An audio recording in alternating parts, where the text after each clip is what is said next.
Associate Professor, Pediatric Cardiology at Seattle Children's Hospital, USA. And Madam will be telling us about VSD device closure and what are the fors and against doing those in the OR. Thank you, Dr. Keshav. Good morning, everybody. Thank you, Dr. Muralidhar, for inviting me. I've met some really old friends, some not so very old friends, and I've made a lot of new friends, and thank you everyone for the warm hospitality. This is kind of sort of my hometown, and I want to particularly thank my old friend Dr. Punan for taking me around the hospital yesterday, which is also where I met my now moderator. So thank you, everyone. In the time allotted to me, I would like to cover this topic. There are some specifics here, so this is going to be just transesophageal echo guidance, and we're going to stick to VSD device closures. I know many of you are extremely experienced in multiple forms of imaging and also using devices for other areas of congenital or acquired heart disease, but this is what we'd be focusing on today. I have no disclosures, but I actually do have one important disclosure, and that's that I might be the only pediatric cardiologist in the audience. Anybody else who's a pediatric cardiologist? Thank you. And if I can't answer this question, the lady back there in the parrot green kurta will absolutely know the answers, okay? So how are you a pediatric but not a cardiologist? Okay, this guy is going to bend you and your minds later on in the evening, so we won't take up, can I take -1 minute for that? You're taking a bail, yeah? Okay. So that was the last time you're going to laugh in the remaining 19 minutes. So we're going to talk about VSD closures, and as you know, the gold standard of this procedure is still surgical. So predominantly, the way that we pretty much always will opt to choose a VSD in standard situations would be still surgical. It's an established procedure. We've started doing this way long back in the 50s, probably the first things that went through a cardiopulmonary bypass. Device closures are relatively new, certainly something that we have not mastered. The learning curve keeps moving, the devices are new, so new things start rolling in as soon as we develop a sense of expertise in the last device that we were using. As you can imagine, surgical procedures require a sternotomy, you need to open out the chest, you need to go on bypass, you need to give cardioplegia, there is always a need for blood transfusion for the most part, and of course there is a post-op recovery predominantly colored by the fact that you have just split the sternum of this young child. Obviously, those handicaps don't look out for a device kind of a closure. The other problem we have with that, though, is that they need to be of a certain minimal size to be allowed vascular access. So that becomes the big constraint for device closures of VSDs. And of course, the flip side also is radiation and contrast agent exposure. So these are some of the balancing factors. Both of them are resource requiring. The amount of resources, I have no cost data at all for you, but you can imagine the numbers of VSDs that we see in developing and developed and low and middle income countries, and that kind of a data would be critical to make a decision about what an overall population might prefer to do. But the bottom line here is that the standard of care is surgical. It has a near complete efficacy. We rarely ever see mortality with a VSD. In fact, it's one of the things that we would use in the STS database to look at the quality of a hospital, quality of an outcome. There are hardly any complications. As compared to device closures of VSDs, which is still very much in its infancy and toddlerhood. So this is not an established procedure.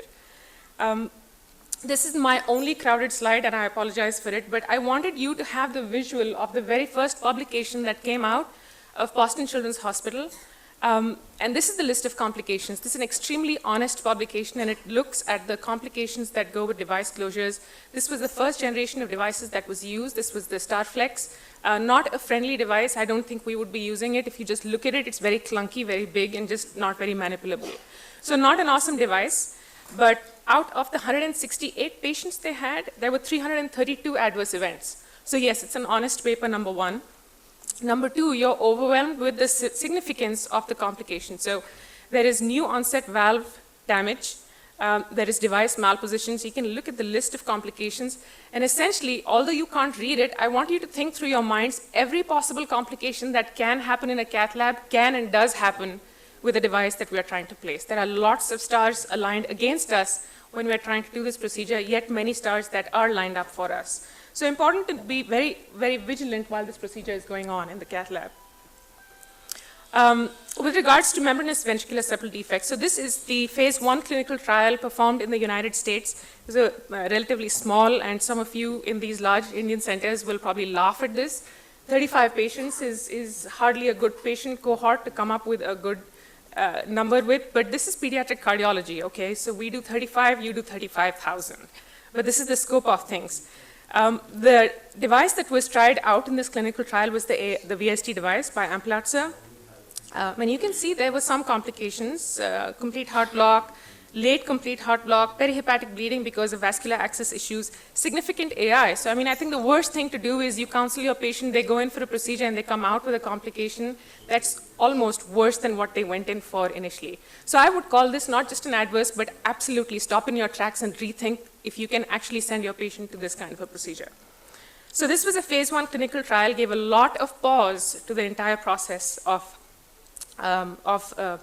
this particular device, which is the VST occluder by Amplatzer. Subsequent publications compiled in 2007 showed that there was some good efficacy, so 96% closure of VSTs. Now remember, 96% closure of VSTs is not the same as 100% closure of VSTs. So I'm going to flip the question and say, when you take a patient to the OR for VST closure, you want to come out and say, you have no VST left. That would be what I'd want to say to my parents. So 96% means 4 of those parents are coming back and you're saying, yeah, we went in and we fixed most of it. What you may not be telling them is that you left a little bit behind. And the devil is in the detail. I would personally want to abolish all chances of endocarditis. I want to come back with no VST. And I know we barter and argue about how important is a residual VST, and I will show you some of that data too. Bottom line in this particular slide I wanted to drive home is the risk of complete AV block is pretty variable. In some of the smaller centers, there was absolutely none. But look at this, 5.7% risk of complete heart block. In one of the not so tiny series, 35. So an overall risk estimate of 1.7% there. But then you go over to some European experience with the same device where you can see some really remarkable and bone-crushing data on evolution of complete heart block. So 22% evidence, this is in single center, so yes, it is skewed. You should never accept what a single center is getting. They might have a problem that's not common to everybody else, but 20% gives you pause. What also scares me particularly about this data is that it was not exactly peri-procedural. So there's this lingering tail of risk after a device that you might have complete heart block months, even years after you've had the device. And I'm not particularly a fan of a long-term complication that has no a priori risk factor that you can prognosticate and avoid. So this is not a very reliable kind of a thing. Other meta-analyses have shown that this is not really so significant. It's 1.1%. You know, 1.1% is a little bit easier to live with, especially when you compare it to surgical closure, where the risk is, in fact, less than 1%. Because of all of this concern with AV blocks, there was almost a complete standstill in device manufacturing and in innovation and design for a membranous ventricular septal device. However, there is lots of off-label use, so I'm not going to talk a whole lot about the off-label uses, but people have used ductal devices, muscular VSTs, and I'm told we have centers that are even using coils, multiple coil pullback methods to close VSTs. I know you shake your head, but we're very innovative. And then we decided we don't have a VST device for a membranous VST. Well, what about that small and distinct entity of membranous VSTs that have aneurysmal tissues? The kind of chemistry out there is a little bit different, so maybe we can use a device for these particular holes. And yes, we can, and people have done some elegant work, and this is really where our learning curve started off with membranous VSTs, is those that had an aneurysmal tissue and that we could use devices on. This particular study used the Amplatzer duct occluder. This is the first generation. As you know, we are onto the second generation now. To conclude with all of this academic back and forth, I will just present this particular meta-analysis that shows you that at least it's a non-inferior, device closure is not inferior to surgical closure. The bar to be called non-inferior is rather low at times though, so I won't go into the statistics of this. Non-inferiority is not the same as superiority. It's a different way of saying not so bad. So then I'd maybe change gears a little bit to the hybrid procedure, which kind of mixes and matches the strengths of being in the OR or a hybrid cath lab and doing a cath procedure. So you have the advantages of a percutaneous procedure. You can apply that to a smaller or a more marginal patient, somebody who's not great risk for sternotomy and bypass maybe, but you can maintain the advantages of surgical access And you have that good fallback that if things don't go well, if your procedure is complicated or you have a device issue, you can flip it around to a surgical procedure. So this is a per-ventricular device closure, typically done in a hybrid cath lab, or at least in a cath lab in the presence of a surgeon and a cardiopulmonary bypass machine as backup. Earlier on, we used to use the full 9 yards of a bypass and cardioplegia in the operating room. Currently, we do this as a beating heart with bypass on standby, but not even really running, and obviously no cardioplegia at all. Lots of advantages. So you can imagine, and I've enumerated some of them, but really the biggest advantage to us in more complex situations is that we can lower the age and the weight limitations as compared to a percutaneous procedure. So if you need a certain amount of kilograms to use a certain size of a catheter, or you don't have that limitation when you're actually planning to go through the heart. So that is the most appealing aspect about a hybrid procedure. Manipulations of a stiff wire. So when you go in from the femur and you have to change your angulation from the IVC to the right atrium, through the tricuspid valve, to the right ventricle, and cross the VSD into the LV to do all of this procedure, that is all still done with a very stiff wire. And you have to then thread in a very stiff-looking sheath through that. In fact, that is one of the hypotheses for why we have complete heart block.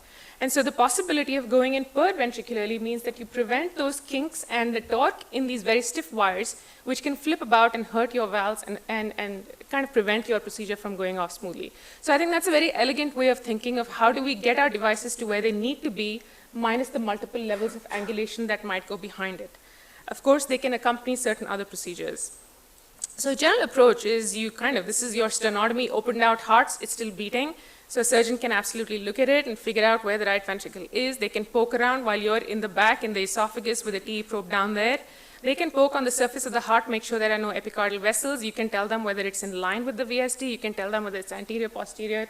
Again, like many speakers before me have said, you have multiple views and multiple manipulations and you want to exploit all of them.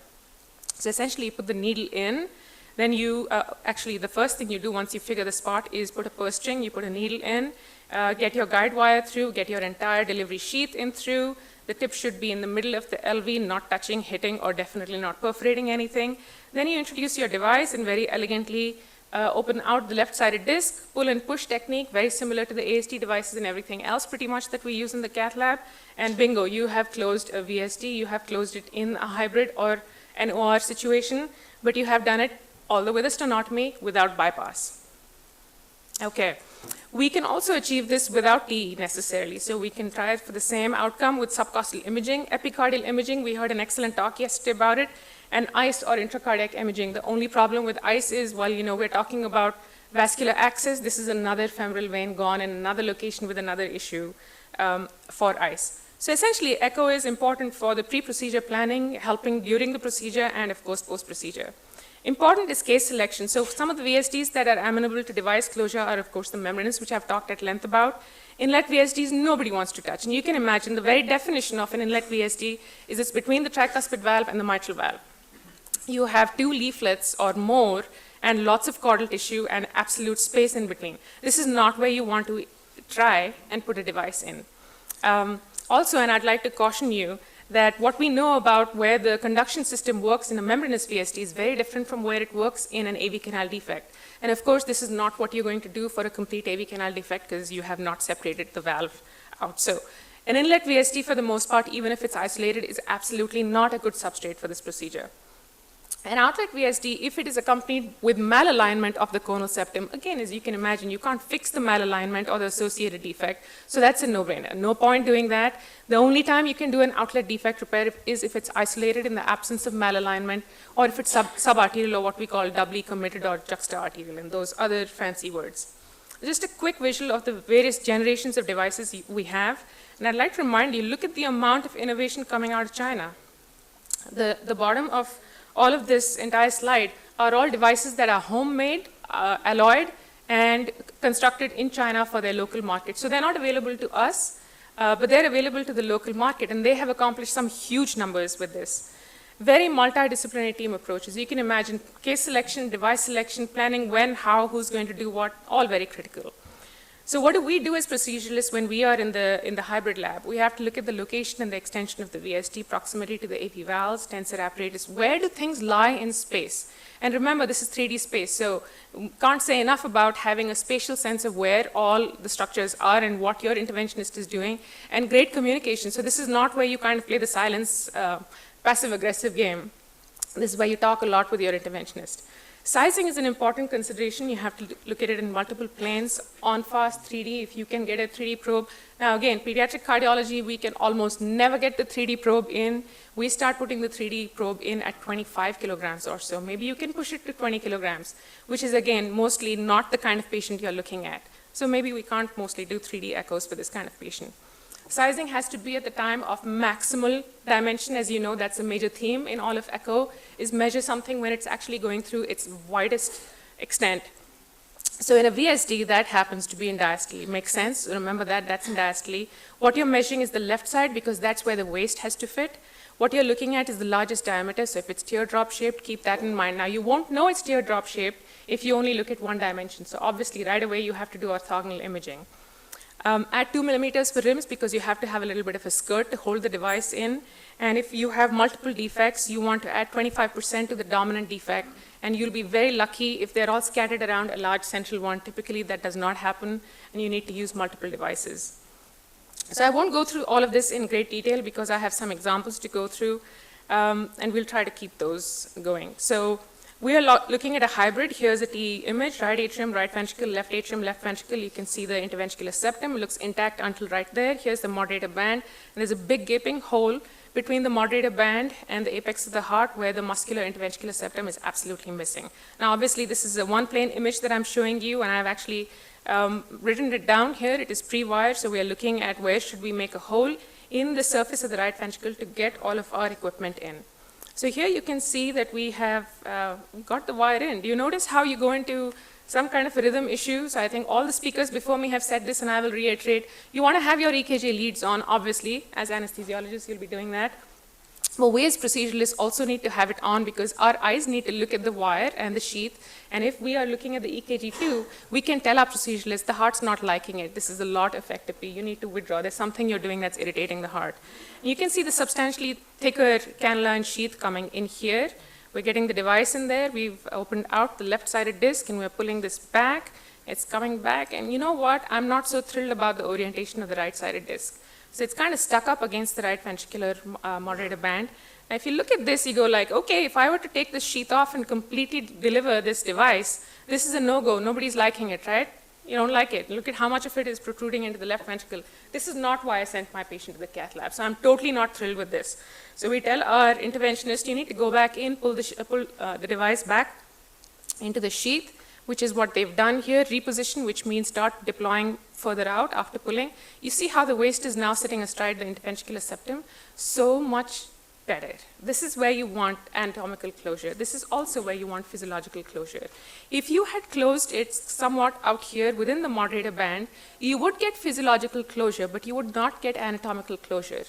So always keep in mind a VSD is kind of a little bit tricky because you know there is a hole, but if I ask you to show you exactly point A and point B of a hole, that can change, and one of them is where you expect or want it to be or nature might have wanted to be, which is the anatomical hole.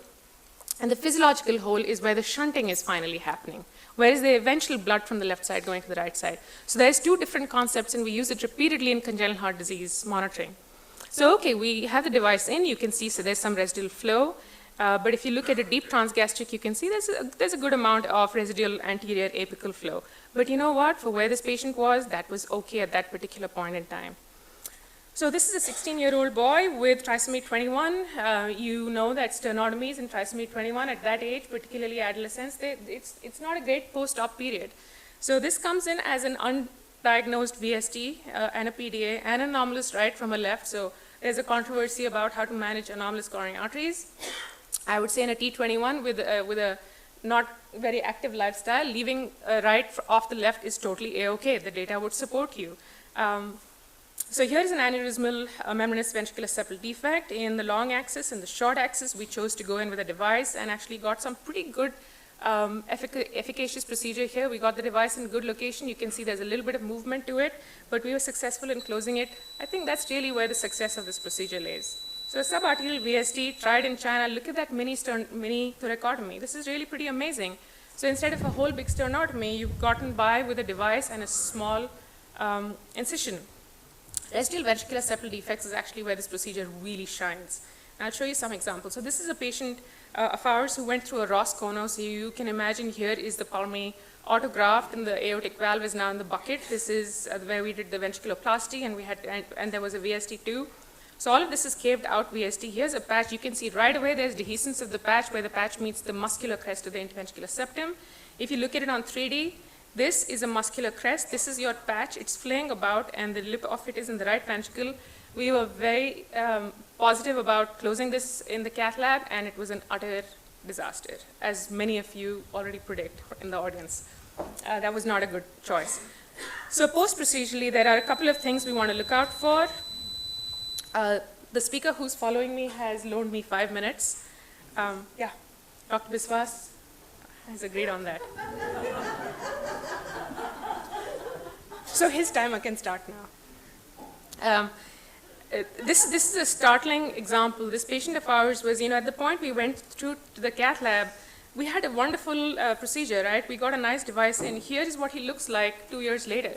So the point here is that you can have ventricular dysfunction, whether it's true, unrelated, whether this was a patient who was prone to cardiomyopathy or there was something else going on, which manifests only after your procedure, or there was something subtle embryologically going on with the VSD and dysfunction, or there was something that you did procedurally that tipped off an inevitable natural history of dysfunction. We will never know.